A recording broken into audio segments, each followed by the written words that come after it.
Hey, what's going on, everyone? This is Mike Kollin at MikeKollin.com. So today's video is going to be kind of a group of random thoughts, like an amalgamation of different thoughts being brought together.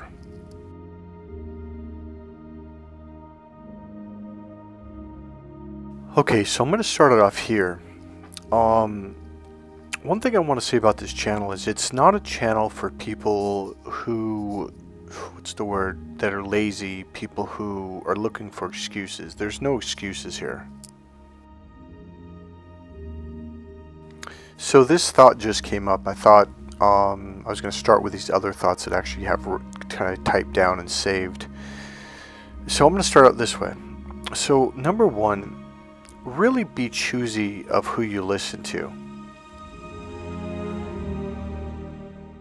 And I think you also have to match up with who you are with someone that you're going to listen to for advice, okay? So you have to realize, like, well, what do I want out of life? Where am I going? And what are my beliefs about life? I'm going to go into that right now. So I was up early this morning, I don't know, about 7 o'clock in the morning. And there was someone it was on, it's on NFL, something like NFL Memes. It's a Facebook channel, and they posted something. And they posted the amount of kids that make it into the pros. Now, the numbers were completely unfair and completely out of whack. They weren't even close to reality. So essentially it was showing the amount of people that get drafted every year, and I forget what the number was. I'm not even going to try to make it up. I think it was 100 or 200 or 355 or something like that.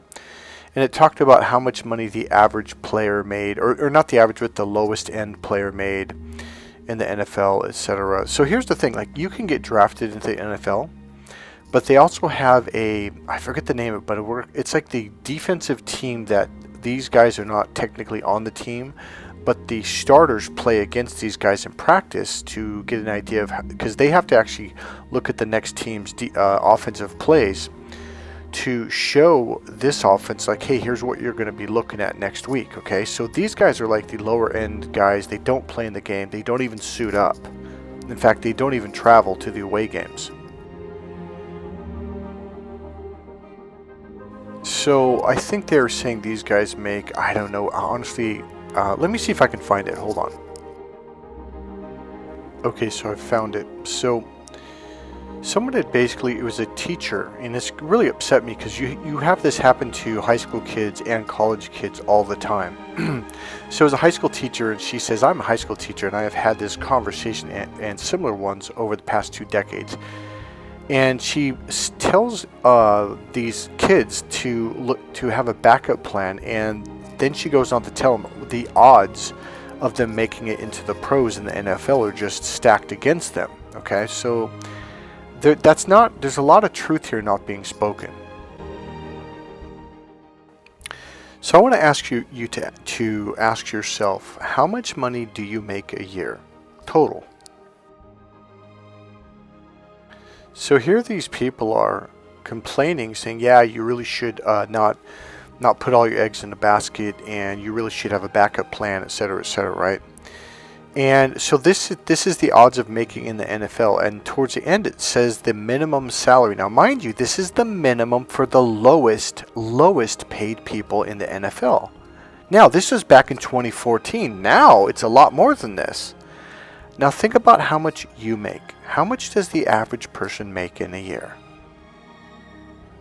So in the United States, I actually don't know. I'm assuming the number's around 74,000. Maybe it's 54,000.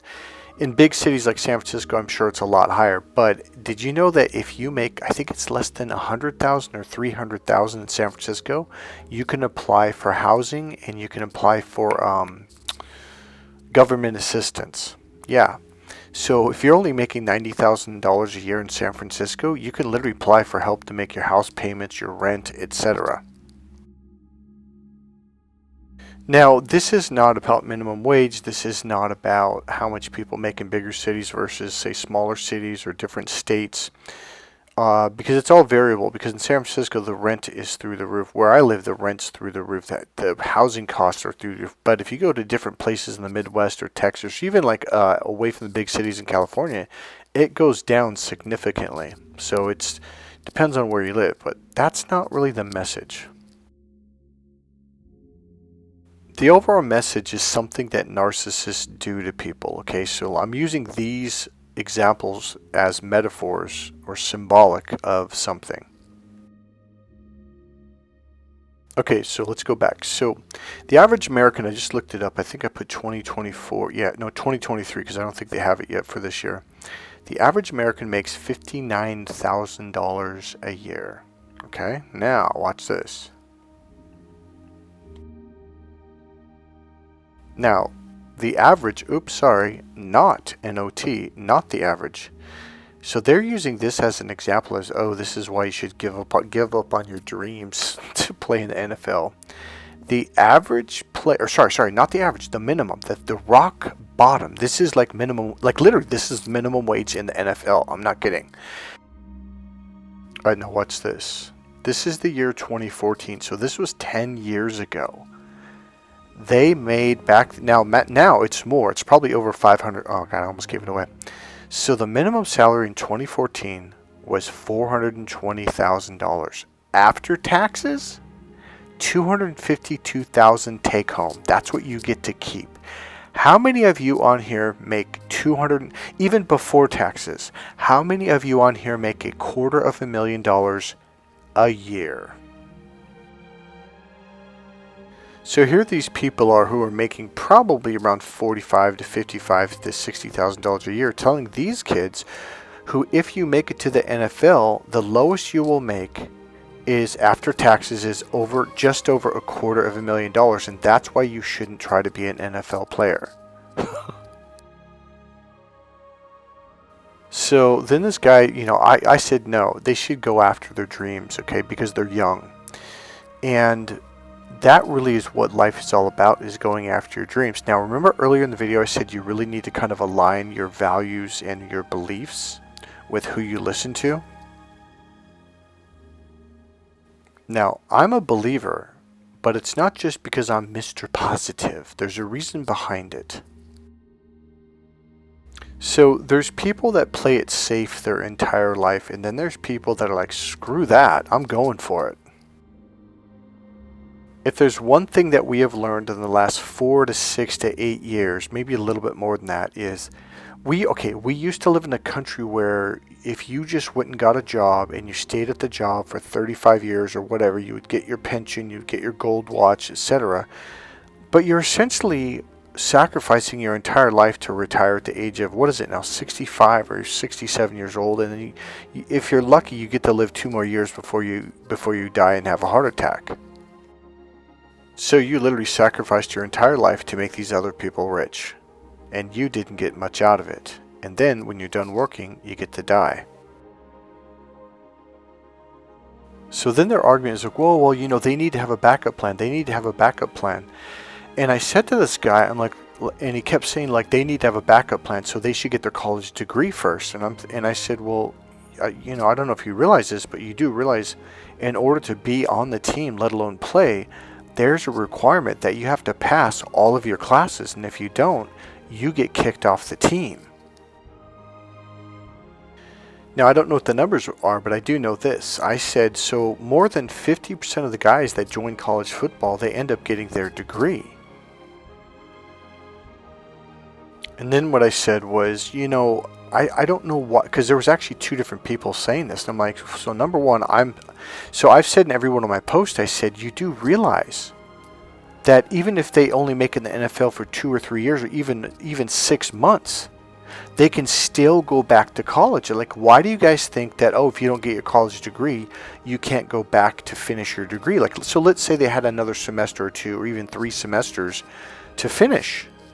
See, here's the deal. I really doubt it would be that much, because you would have been kicked off the team if you failed that many classes or you didn't complete enough classes, because there is a requirement that you have to complete a certain amount of classes with a certain amount of grade point average, etc. And neither one of them would respond to that. I'm like, no. I go, why do you guys think, is there some kind of law that states that if once you go after your dreams, you're not allowed to go back to college afterwards? And I said, is there some kind of rule that says, well, you went after your dreams and you failed within 2 or 3 years and now you can't go back to college? And neither one, and that was the third time, so they wouldn't respond to that. Because the reality is, of course you can go back to college. And not only that, if they did actually make it to the pros even for 1 year, well, they probably completed more than 80% of their classes. So all they'd have to do is go back for 1 semester maybe, and then take another class or 2 the next semester, worst case scenario. And then I said, and on top of that, now this is a 2014 stat, so now it's probably higher. Their take-home pay after, and this would be just if they got a 1-year contract. This is the lowest level guy. This is a guy that probably never started, and he only played on the defensive scheme play to help out the offense. His take-home pay back then was $252,000. Now it's probably over $350,000. At least that was 10 years ago. Most college players that I know, when I went to college, they were dirt poor. Their parents were struggling to pay the bills. I mean, these guys had to take out student loans. They had to work, summer jobs, weekend jobs. They did anything they could just to have a place to sleep so they could go to football practice. Some of them slept out of their cars. So these yahoos are saying, oh, you should give up on your dreams because the odds are you're going to get injured in 2 or 3 years, and you're going to have a backup plan. So what are you going to do? I'm like, well, you take that. So let's say if they did make it for 2 or 3 years, so that's 2 times $250,000. That's just over $500,000. How many college students do you know that has $500,000 in the bank account? This is after taxes, okay, not before. How many college students do you know right now that have $500,000 that are tax-free that they could spend? So they're looking at these numbers like, God, how do I explain this? Like, they were saying, like, out of all the high school kids that play high school football, only this percentage of them make it. Well, let me tell you something. I was on a section championship team. We had the #1 offensive line in the state of California. And the state of California is the biggest state, and we have the most high schools of any state. We were section champions. We were ranked #2 in California, number 18 in the nation. Do you know how many guys wanted to go to the pros? 2. I asked the #1 offensive lineman, the captain of the line, and I said, man, dude, like, you're going to make it in the pros, blah, blah. He's like, oh, I don't want to go to the pros. I was like, what? He goes, no, when I'm done with high school football, he goes, I'm never going to play again. I was like, wait, what? So me being Mr. Motivated, no, you can do it, man, of all people. He's like, dude, I don't want to do it. He goes, I don't want to play football anymore. And you know what? The majority of the guys that started on that team were like, after high school, I'm done. This is a new story, just breaking. The guy on the left, he was on that team. I'm going to talk about him and his son in a minute. So here's the deal. A lot of people, I actually didn't learn this until 10 years after.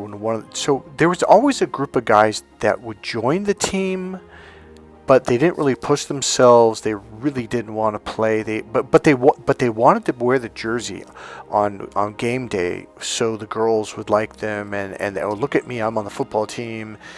And essentially they took all the glory. We were section champions, and they acted like dude, like you didn't even practice. Like, you literally stood over there on the side, with this group of 20 guys or whatever. So there's about almost a third of the team. Like, these guys have no intentions of ever starting. They don't want to get hit.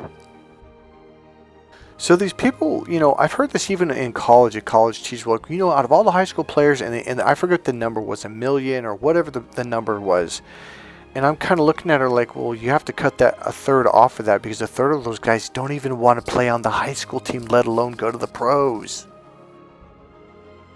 And then out of all the starters, what are the percentage of people that literally with all their heart and soul are like, I am going to be an NFL player, whether I live or die, I'm going to do everything in my power. It's probably 1%, maybe less. I don't know what the number is, but I know on my team we had about 65, I think 70 people on the team, so I would say that was a little bit more than 2%. So here's another deal. I had no plans on playing past that. For some reason, I played 1 year of college ball, and I hated it. And I realized, like, I do not want to go to the pros. I don't even want to play college ball anymore.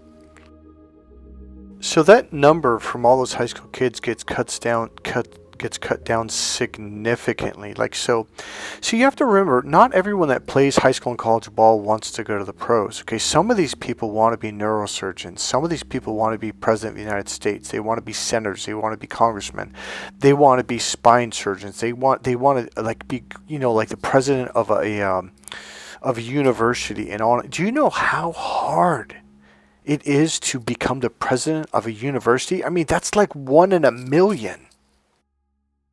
To be quite honest with you, I don't believe we have 1 million universities in the United States, so it's probably like 1 in millions. Let's say you want to be the head of the union of your state or your local area. Do you know how hard that is? Do you realize it's harder to be a neurosurgeon than it is to be an NFL player? Do you realize it's harder to be the president of the United States, to be an NFL player or a congressman or a senator? I mean, I can literally list off all these professions and all these careers, and yet not once in high school or in college, when someone says, I'm going to go to college to be a surgeon, I'm going to be a neurosurgeon, I want to be a Congress member one day, I want to be a senator, not once did I hear any of these people laugh at them, make fun of them, and tell them, oh, you're never going to be a senator, you're never going to be president, you're never going to be a president of a major university. That's impossible. That will never happen. How about an astronaut? I went to high school, she went to high school later than me, but she was younger than me, who became an astronaut. Do you know how, literally, I'm going to use this word, astronomically hard it was for her to become an astronaut? Do you know how hard it is? That the odds, way worse than making it in the NFL. Oh, by the way, I played football with this guy in high school. We were section champions together. The guy before, he was on that team too. And here comes another one. Larry Allen, the greatest offensive lineman ever to play in the NFL. Yes, I remember when I met this kid. He was a freshman, I was a senior. He looked up to me because I was the captain of the section championship football team, and I looked at him and went, what are you looking up at me for? You're going to play in the pros. And not only did he play in the pros, he was the #1 offensive lineman ever. I think the guy has 3 or 4 Super Bowl rings. Seriously. So let's take a look at this. So a lot of these guys get scholarships to play in college, thus getting a college degree or 3/4 of a college degree, and they have to go back for 1 or 2 semesters. Okay. Worst case scenario, they bomb out after 1 year and they walk away with $250,000. Do you think you could go back to college with $250,000? Yeah, I think you could. So the numbers dwindle because there's people that like, I'm done playing football. I don't want to get beat up. I don't want to get hurt. I'm not willing to take the risk. So the numbers dwindle to less and less and less people. So also now you look at the numbers like, wow, these are actually very realistic numbers. All of a sudden the numbers become very realistic, but nobody wants to look at that. They want to go take all the high school ball players. Well, 1/3 of them don't even want to play on the varsity team because they're too afraid of getting hurt. And this guy is Mr. Dennis Alexio, world champion. At one point, he was 55-0, undefeated, one of the greatest world champions in kickboxing ever in the history of kickboxing. This guy fought around the world. Guess what? I grew up in the same city he did. When I was a little kid, he was all over town. He was the talk of the town. He was in high school. So what I'm trying to say is this: the whole idea that it's impossible to go after your dreams because some loser, you gotta understand, and I'm saying this on purpose. I'm purposely using this word. It's a word I don't like to use except against these people. Against these people who gave up on their dreams, who played it safe, etc., etc. No, they didn't play it safe. They weren't willing to run 7 miles every morning at a sprint pace, at an almost full sprint pace like Dennis Alexio did, like I used to do. They weren't willing to push themselves. They weren't willing to take the risk. They weren't willing to bruise a leg, bruise a shin, crack a forearm, crack a finger, etc. Like, they weren't willing to do this stuff. Hey, we're willing to do that. So you got to understand. So what happens? That literally takes more than 92 to probably 97 or 98% of the population gets shoved aside. Like, hey, those people are never going to be at this level because they're not even going to try. They gave up before they even started. Do you realize that the kids that are going to college to be neurosurgeons, eye surgeons, spinal surgeons, I mean, I can go on and on and on, becoming a lawyer, getting their doctorate degree in law. Do you realize that they're the ones that take all the risk? They have to take out student loans for 8 to 10 to 12 years. And then they have to hope that one day somewhere they get hired and they can make enough money to pay those loans off in the next 10, 12, 15 years. College football player? Nope. Only one degree, maybe a couple student loans here and there. He pays it off in a year or two. So these people use black or white thinking, either or thinking, and the guy tried to say, "You're doing black or white thinking." I'm like, "What? What are you talking about? You're the one who's imagining that once you attempt to go after your dream, you can't go back to college." I go, all of these people can go back to college, even if they get injured. Even in kickboxing, this guy made millions because he became a movie star. He got into commercials and on, and not only that, each fight he made like $100,000 to $300,000 per fight. All right, so here's my point. They act like all of these people in high school, all these males they want to be an NFL player. No, some of them want to be kickboxers. Some of them want to be professional wrestlers. Some of them want to be Olympic wrestlers, professional boxers. Some of them want to be dentists. Some of them want to be artists, musicians, actors. Some of them want to be scientists. Some of them want to be physicists. Some of them, do you get my point? Not all of these people are going after the same one. Oh yeah, let's not forget the Major League Baseball and also professional in basketball, in the basketball league. So they take this astronomical number of all these male athletes that are in high school, and they say, oh, all these guys are trying out for the NFL. No, they're not. Less than 1% of them are. In fact, less than 1%. This is Sean LaChapelle. As I told you, we were on the section championship team together. He was the wide receiver. He played with Joe Montana. Yeah, the guy who won, I think it was 4 Super Bowls or 5 Super Bowls. He played with Joe Montana when Joe Montana went to the Kansas City Chiefs. He started. And once again, Larry Allen. Multiple Super Bowls. I think it's 4 Super Bowl rings that this guy has. Maybe it might even be 5. No, I don't think it's 5. So, oh, by the way, Larry Allen is one of the sweetest, kindest men. He's huge. He's a big, massive man, but I promise you, he is the kindest, sweetest gut man you'll ever meet in your life. Sean LaChapelle, the guy before, very honorable, very respectful, kind, just a good-hearted man, good husband, good father. And then right here, this is my friend. Now, this guy played on that same team. The guy on the left, that's Warren Bowers.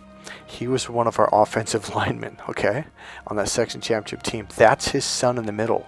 He just got drafted, and now listen to this, in the first round of the NFL. He was the 13th overall draft pick. Dreams do come true. I'm telling you, I'm surrounded by people who are going to the pros, who are becoming #1 world champions, etc., etc. I remember my coach, Jacob Stitz Duran, he said, hey, Mikey, I need you to open up the school for, I think it was like 4 days. Or I'm like, what are you talking about? He goes, here's the keys. I'm like, wait, what? You're going to give me the keys of the school? It was the American School of Kickboxing. And he goes, yeah. He goes, I'm getting paid $20,000 to fly out to Montana. I'm like, for what? I'm gonna be a cut man for this guy. I'm like, you're getting, now this is back like 1994, 95. I'm like, you're making $20,000 for one day? He goes, yeah, can you believe it? So my brain got to ticking. I said, wait a minute, who's this guy? I'm figuring he must be making a ton of money, right? And he goes, oh, someone you've never heard of. I'm like, well, is he any good? He goes, and I think the guy's record was like 10 wins and 12 losses. And I was like, well, how much is he making? Now I'm thinking this guy's probably only making about $25,000, $30,000 for the fight. Why is he paying you so much? And he goes, no, he's making $200,000 for a 5-round fight. I was like, or is it a 5-round or 8-round fight? I'm like, are you joking? He's like, no. See, you don't have to be a Mike Tyson to make, like that guy could fight twice a year and bring in almost probably $350,000 or maybe a little bit less after he paid his coaches and his cutmen. So on average, you train 8 weeks for a fight. So that's 16 weeks of work. That's it. And you just made almost $400,000. So this guy is what we would call a journeyman. So over the years, the guy, he's worth millions. You know, he's got $1 million plus home. He's got Mercedes. He's got, and you think, but no one's ever heard of this guy. Exactly. See, you guys think you have to be the greatest quarterback, the greatest boxer, or at least a world champion to make all this. No, you don't. I remember in Major League Baseball, oh my God, if I was the lowest paid this was back in 1990 something. I can't remember what the number was, but I think they were making like $150,000, $200,000 a year. Oh my God, that's phenomenal money. Now here's another thing. These people like that teacher and that one guy that was trying to defend her position, they act like you only get one shot and one shot only, and that's it. I can't tell you how many players, sure, they got cut from the one team, and then they came back a year later, they tried out for another team, and then another one, and boom, they made a team. They got better and better and better. Next thing you know, they're the starting quarterback. They're the starting wide receiver, like Julian Edelman of New York, not New York, but New England Patriots. Julian Edelman was like 5'9.5", 100, and I think he was like 75 pounds. I mean, the dude for the NFL was a small person. And guys that make the practice squad, so you never hear of them, right? They didn't make the team, but they're getting paid. Now here's the thing you understand. They're getting paid to do something they absolutely loved. And they're getting paid more than you're getting paid. A lot more. No, maybe it's not, $1 million a year or $500,000 a year, but I'm telling you right now, they're making way more than you're making. And every now and then, one of those guys gets so good, they make the starting team, and now they're making the big bucks. So those number and statistics are false because those are the numbers like the first time, and people are like, well, once you get cut from a team, hey, that's it, your career's over. Like, well, no, it's not. If it was because of injury, well, you just let it heal. I mean, even a broken bone, what's going to heal up in 2 or 3 months? I mean, you could you strengthen it for another 2 or 3 months. In the NFL season, they have like 6 months off, so you train, get stronger, and next you're ready for the next season. Try it for another team. You make that team, boom, you make another $250,000 a year. And then you got these people who went to college for 6 to 8 years to get their master's degrees, or maybe 8 to 12 years to get their doctorate degree.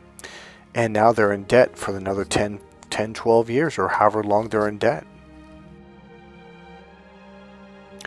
My overall message is you've got to stop listening to people who cast doubt on you.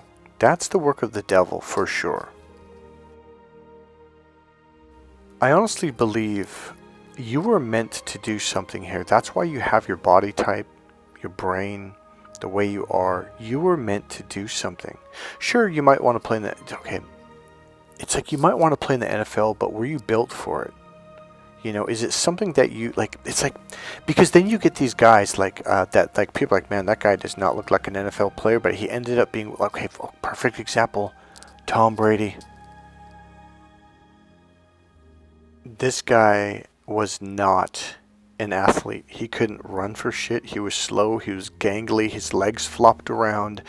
He had zero zero muscle. This guy was not an athlete, but he wanted it so bad.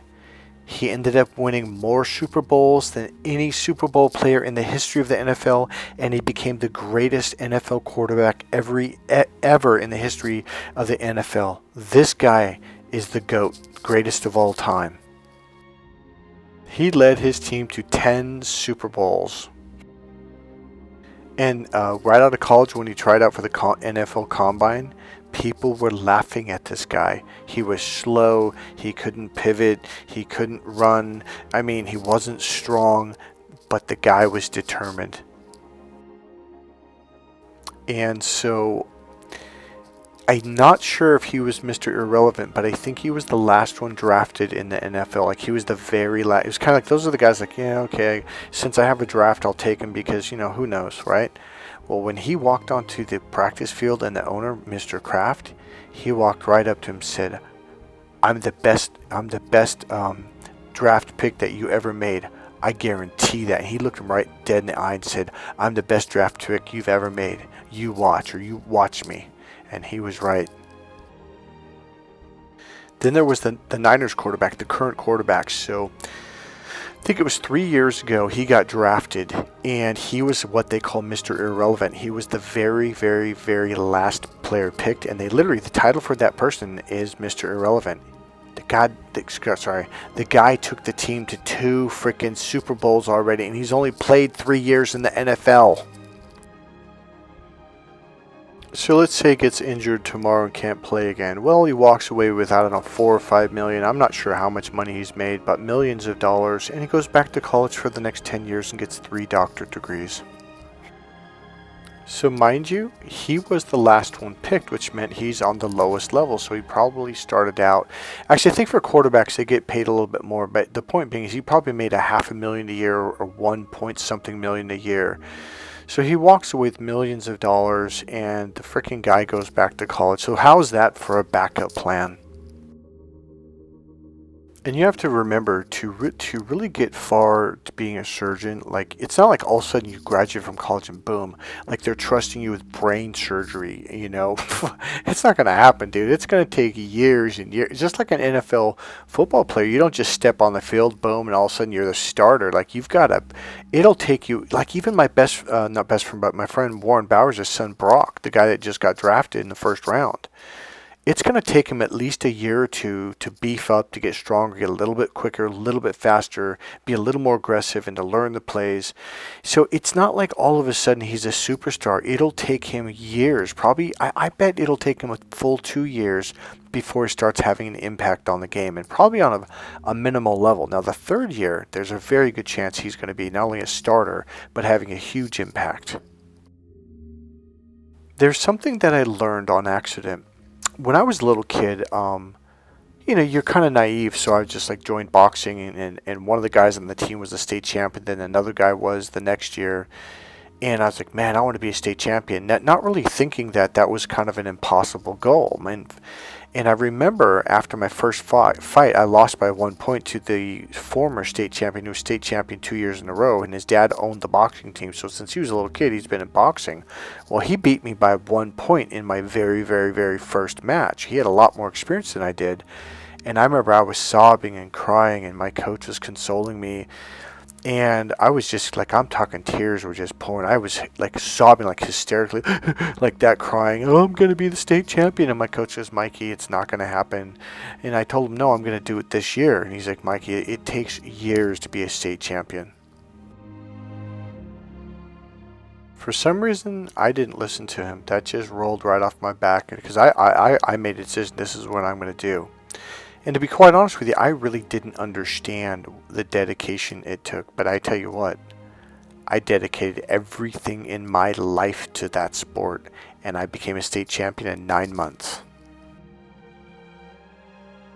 you've heard it before, but I used to get up like at 4:30 in the morning, and I would do 200, 300 push-ups, 200, 300 sit-ups, 200, 300 jumping jacks, running in place for 15 minutes, and then doing stretching for at least 30 minutes to 40 minutes, just dripping sweat. And then I would just drink a glass of water, and I would literally run out that door, and I would run 7 miles at a fast pace. I was like 10 years old or something. I was a freaking kid. All the other kids were running 1, maybe 2 miles. Some of them would. Now, I did this every single day. Some of these kids probably did it 1, 2, or 3 days a week, and their dad or coach probably had to force them to do it. No, I was doing it all on my own. And you know, my head coach had no idea how much I was working out before I went to school. He had no idea. My point is this. Something that I learned and put together years later, I kind of thought about it, like, well, wait, why was I so successful? So I watched these other people, and they would lower their goals, okay? And then they couldn't reach that goal. And I'm like, huh, okay, like wait, why did I reach these, like, lofty goals? Like, what was it? I remember when we first moved to Wisconsin that first summer, our neighbors got us up early in the morning. We went to the park every morning about 7:30, 8 o'clock in the morning, super early. And they had all this stuff set up for the kids. They had this bow and arrow, so they had like 10 or 12 targets, big targets, like 4 feet high, these big round things, you know, little bullseye in the middle, and then a little circle about 2 inches out, another one 4 inches out, 6, and then, you know, all the way out to the very edge, right? So imagine it like this. This is what I realized what I did. So the very first one on the far left, if you hit the bullseye, you get $100. Now on the next one, if you hit the bullseye there, you get $500. Now the next one from there, if you hit the bullseye, you get $1,000. And then the next one from there, on the fourth one or whatever it is, you get $10,000. Now the next one, if you hit that bullseye, you get $100,000. And all the way to the right is if you hit that one, you make $10 million.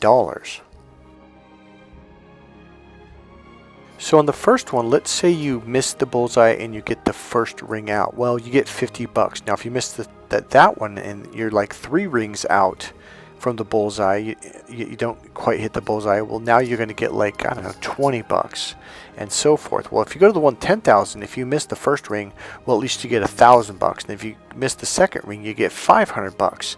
And then the next one, you get like 250 all the way down to, you know, 100, right? But if you go to the $1 million one or the $10 million one, if you don't hit the bullseye and you miss it by 1 ring, you get $5 million. And if you miss the one outside that, you get $2.5 million. If you miss the one outside that, you get $1 million. If you miss the one outside of that ring, so now you're like 5 or 6 rings out, you get, I don't know, I forget where I was at, let's say $1 million. If you miss that one, you get $500,000. So it's like, even if you hit the outside ring on this target, you get, I forgot what I was at, damn it. Let's just say you get, what was that, $500,000? Was that what it was? So you get this large amount of money, whereas if you hit the bullseye on the far left one, you only get $100. The only difference is you chose a different target. They're all the same size. They're all the same distance. You use the same bows, the same arrows, and you get to stand directly in front of it at the same distance from it. The wind is the same, the sun, the weather, everything, the temperature, everything is the same. So why would you aim at a lower goal? That doesn't make any sense, because here's the deal. You're going to work just as hard. You're going to have to focus just as much aiming at that $100 one as you would at the $10 million one. And that's what that teacher did. She aimed at a lower job where she thought she was safe. Hey, she could get fired for so many reasons. She can get sued. She could like she might have like psychological burnout, breakdown. There's so many things that could happen to her. And it's like, well, look what you just did. Like, you aimed at a low level. You have very little savings, if any, because you're probably still paying off your student loans 5-8 years later. And this guy went after his dream, and he only got $250,000. Which means he paid off all his student loans. He bought a Mercedes, and he put a $200,000 or, you know, whatever, $200,000 payment on a brand new house. So who's the one that's stupid? Here's the thing, it's all about perspective. Now you might go, oh, we just think of positive. No, I'm using actual statistical numbers, numbers that I've seen with my own eyes. In fact, I'm going to post that thing. Hold on.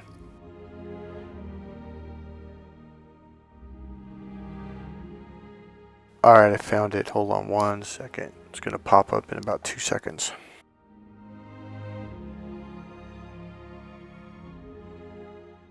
So here it is. Oops, let me fix it.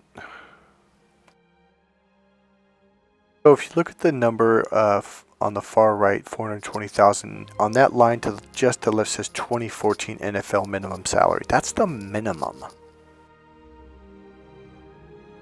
So here's the deal. All right, so let's take me. I mean, I have so many people that I went to high school with that I competed with, that I sparred with in kickboxing and boxing, that became professional fighters that are millionaires now. One guy I went to high school, he won the Indy 500. That image of my coach back there, Jacob Stitz Duran, that guy's been in 5 blockbuster movies. He's been in 3 Rocky movies. Chuck Norris was the one who pulled me aside and said, hey man, do you have any martial arts background? I was like, yeah, I've studied this, and that. He goes, have you ever done any fighting? I'm like, well, I was a state champion of boxing. He goes, you need to get into kickboxing. He was the one who talked me into it. But you might think, oh, but you're just so lucky you're in the right place to... No. Here's the deal. All these other people that are being Miss Negative, Miss Teacher, and that guy just trying to support her, well, they shouldn't go for those dreams. They should just, have a backup plan. Like, well, yeah, if I break my leg, if I don't make the team, if I get cut, I'll go back to college. Like, why can't that be a backup plan? Like, they just, oh, no, they can't. Like, why can't they do that? Is there some rule that I'm unaware of?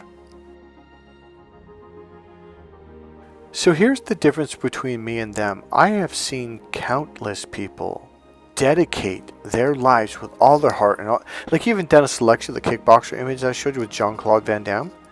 That guy worked his ass off, and he never, ever gave up. Even in the early days when he took a couple losses, the guy was just like, no, like he didn't make it in football, and that was one thing. He wanted to be a professional football player, but he realized, like, I'm not big enough, I'm not fast enough. Well, what can I do? And he said he goes, in kickboxing I could take charge of my destiny, and he damn sure did. Do not think that I'm special, because here's what I'm trying to say. I surrounded myself with these people. I joined the football team. I pushed myself to become a starter. To win that championship. I pushed myself to get on the wrestling team, and then kickboxing. So you got to understand, like, I went to this fight. I wanted to watch Dennis Alexia in a fight, and because I went there, and then what I did, I kind of broke a social rule. I got up out of my chair and I walked all the way up to the corner of the ring. And the funny thing is, the security guy looked at me. He let me walk right past him, and it was because I just kind of looked at him like, I belong here, and you're not going to stop me. And I was only like 20 or 21 years old when I did that. I took a risk. I had some balls. And I overcame my fear. And because of that, Chuck Norris looked across the ring. He kind of looked at me like, well, who the fuck's this kid? And the referee in the in-between rounds looked down at me like, what are you doing here? Because only the referee, judges, fighters, and coaches are supposed to be ringside. It was because I did that I met Chuck Norris. He literally, after the fight, waved me through the ring. Hey, come on over. I want to talk to you. And he said, where do you live? And I said, I live in this certain town, Vacaville, which, by the way, in my opinion at the time, is considered Fighter Town, USA, because we had a lot of world champions coming out of there, right, at the time, including Dennis Alexia. And he goes, oh, you've got a great coach, Jacob Stitz Duran. He goes, you need to go see him tomorrow, go to his school, and show up ready to train. And what do you think I did? I showed up. I was in my shoes, my sweats, etc., ready to train. Right off the bat, I met world champion Chai Smith, Muay Thai fighter. He was a North American champion, and I met Randy Bouchard, who was also an American champion. I think at the time, or he became a North American champion after that. And I started meeting all these different coaches, these world famous people, including Jacob Stitz Duran. But it was because I got involved. I know people who grew up there their whole lives, never left town, might have went to college and came back, and they didn't even know that there was a kickboxing team there. They didn't know Dennis Alexia was from Vacaville. They didn't know that Jacob Stitch Duran trained there for over a decade, and all these people. You know why? Because they didn't get involved. So even after I showed up, Jacob, so here's the deal. I looked a lot like this guy. Happy, smiley, peaceful, nice. They didn't know that I was already a state champion of boxing. They didn't know I went to state championships in wrestling. They didn't know I was on a nationally ranked high school football team. They had no idea how tough I was, because this is what they saw. This young guy, like, hey man. And Jacob goes, are you sure you want to do this? So he let me train for about 2 weeks, or maybe it was a month, and then he threw me in with Chai Smith. World champion Muay Thai fighter, and at the time he was North American champion in kickboxing, and then with Randy Bouchard. You know, these guys were freaking killers. These guys were trained fighters. And then he threw me in with Andy Sanchez, who just won California State, not the local region, but the state Golden Gloves Championship. And I got knocked around, okay, let me tell you. But the thing about it is, I gave it back just as good, and they were kind of shocked, like, man, this guy's not stopping. Now look at Brock's son, or look at Warren's son, Brock. He is the nicest kid, and when he talks, you're like, that guy's, he's going to play in the NFL for the Raiders? Are you sure? He's tough. His father was tough in high school football, and his father went and played the NCAA Division I football in college, too. So I remember years later when I was ranked number one in the nation, I think it's like 3 or 4 years later, I forget, someone goes, where did you find this guy? He goes, man, he just showed up at my door like a freaking missing cat or a homeless cat, or what do you call those cats when they're, I forget what do you call it. He goes, and he goes, I tried to shoo him away, and what I did is I threw him with Chai Smith and Randy Bouchard and Andy Sanchez, and this guy knew who these guys were. He's like, are you joking? He goes, no. He goes, I threw him in there, and he goes, we were trying to kick his ass. He goes, I didn't think he was going to come back the next day. And I was like, what are you talking about? Why? He goes, Mikey, I didn't think you could take it one day of sparring. He goes, honestly, when you showed up the next day, all of us looked at you like, are you kidding me? So I threw you right back in there. And they beat the crap out of you again. And then he goes, and we thought, yeah, he's done now. And then you came back the next day. He goes, and it was just like, and we literally were like, what in the fuck? And he said, so your name X became Timex. I'm like, really? He goes, oh yeah, we all call you Timex. I'm like, why? He goes, Mikey takes a licking, but he keeps on ticking. Like, you never stopped. See, that's how you get better at anything in life. I don't care if you want to be a lawyer, a newspaper guy, a surgeon. I don't care what you want to do. You can't just quit because you got hurt, or you had a bad day, or you feel tired. Like, you just got to keep showing up. And you got to work, and you got to practice, and you got to practice, and you got to improve. You just keep going. So then you get these people who say, oh, well, I wanted to be a national champion or state champion or world champion. Okay, my younger sister said this to me when I just won the fight to be ranked number one in the nation in my weight division. It was the very next morning. She was, oh, I want to be a champion too. And I'm like, you want to kickbox? She was, oh, yeah. I was like, really? See, I fell for it at first. And then I said, well, wait a minute. I've invited you to kickboxing practice for years. I go, Amber, I go every day. I go, you never come with me. Now, I was really just doing it because I wanted my sister to get in shape, lose some weight, and really to learn how to protect and defend herself. Same thing in boxing. I would invite, like, Amber, you really should, I'd invite her, hey, let's go jogging. Oh, I don't want to. And so I started remembering that. I'm like, well, wait a minute. So why didn't you go to practice? And she goes, well, I didn't want to do that. Wait, what? I go, so why didn't you get up in the morning with me and go run 5 miles or 7 miles and do 200 push-ups? She goes, oh, I don't want to do that. See, those are people who really don't want it.